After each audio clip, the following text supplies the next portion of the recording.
Good morning, everyone. Thanks for joining us at 7:30. I'm Tracey McCain. I'm Caitlin Nuclo. You're watching Eyewitness News here on the Wax. We appreciate that. We want to get right over to meteorologist Jill Gilardi because we do have a first alert weather day to talk about. Hey, good morning, Jill.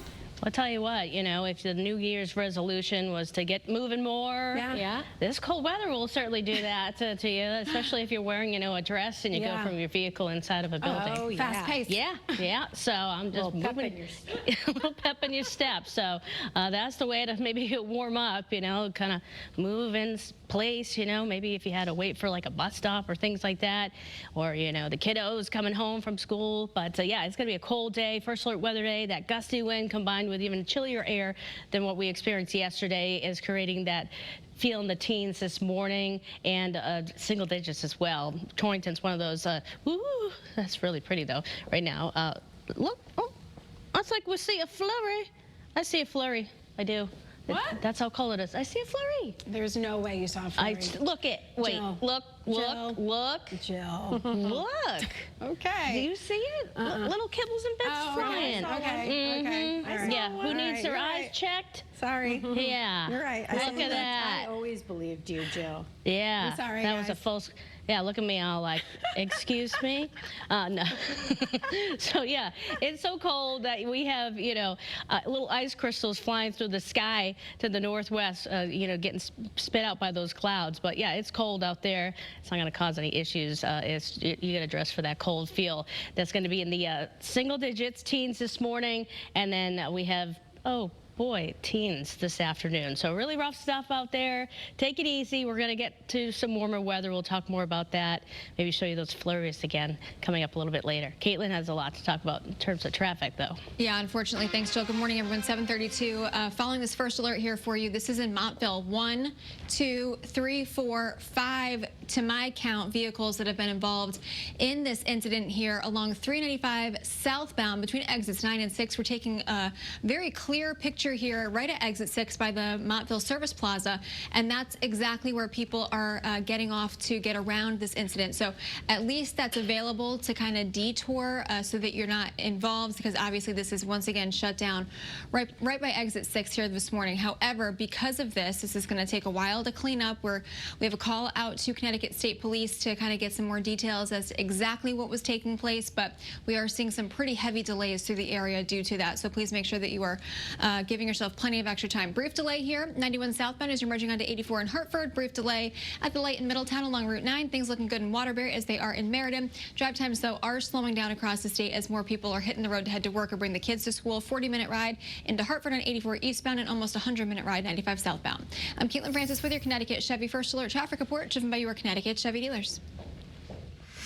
One of our big stories this morning, 15 people now without a home after their apartment on Tower Avenue in Hartford caught fire. It happened last night. Officials now working with the Red Cross to help these people find a place to stay. It's not clear how that fire started, but it marks the second apartment building to go up in flames in just 2 days in the capital city. Right now in East Haven, police are searching for the driver accused of sideswiping a fire truck. Yeah, police say the engine was parked on Forbes Place. It was responding to a call there. Pinpoint News Tracker shows you exactly where that is. And investigators say the driver that was driving a Ford F-150 hit the truck and then kept going. No one was hurt. Call police if you have any information.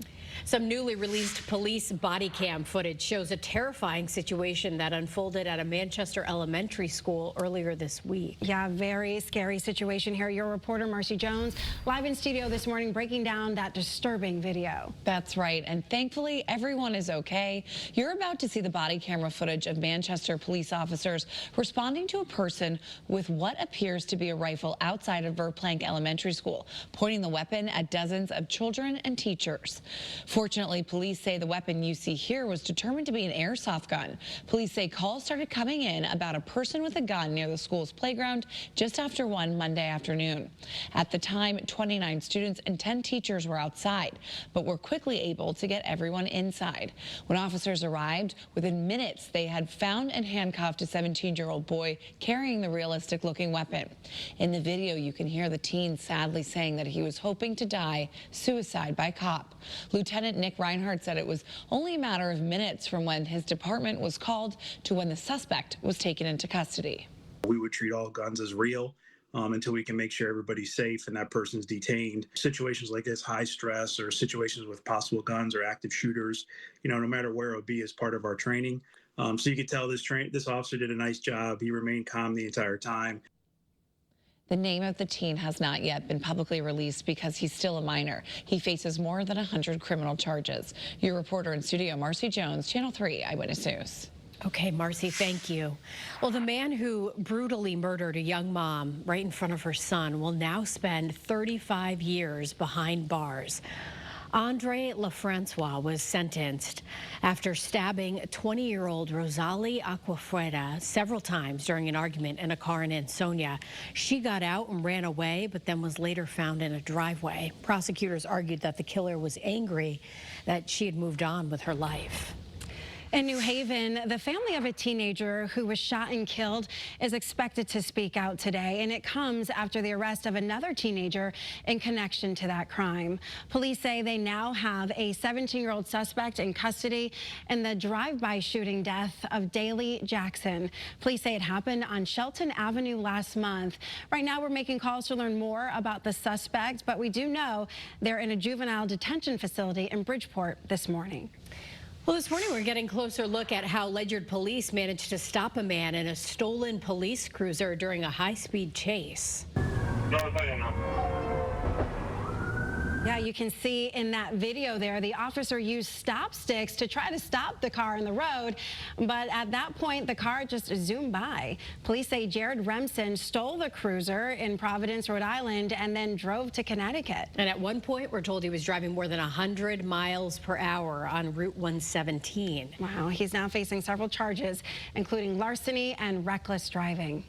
To Old Saybrook now, where today the police commission expected to meet, as some people in the town are calling for the police chief, Michael Spera, to be removed from his position. They're going to talk about whether they should bring in lawyers for legal advice about what to do next. Chief Spera is under fire right now after a new report found officers leave the department because of what they're calling an unpleasant work environment. According to his contract, it would take 4 votes from the police commission to suspend him.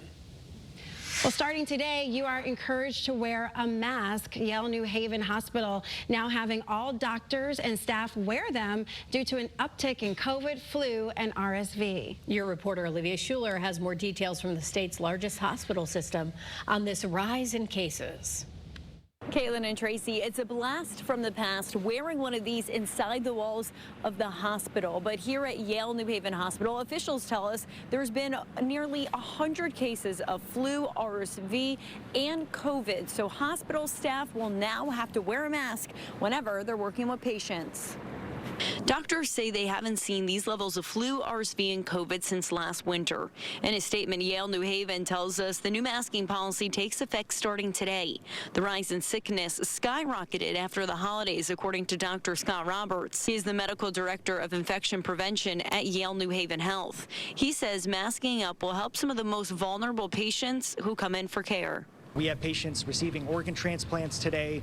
We have patients admitted for chemotherapy. The last thing we want these patients to experience is a respiratory virus on top of that. Now, Yale New Haven Health says that masks are not required for patients and visitors. However, they are recommended. Now, if you're coming in with some type of respiratory illness, you will have to put a mask on.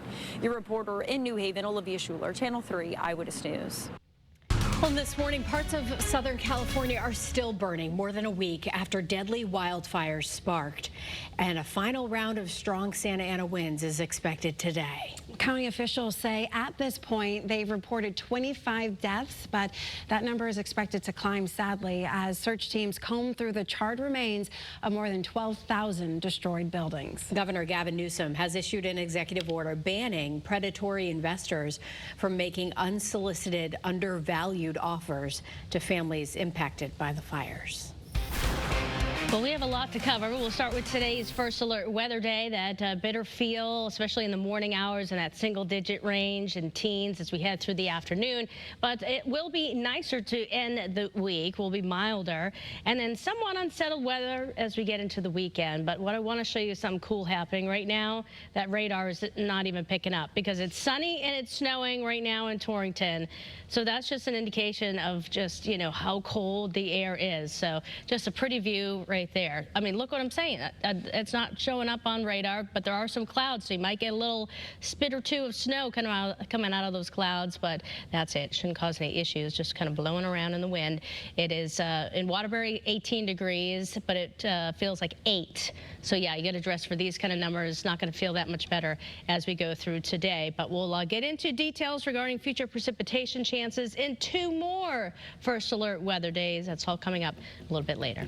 Caitlin?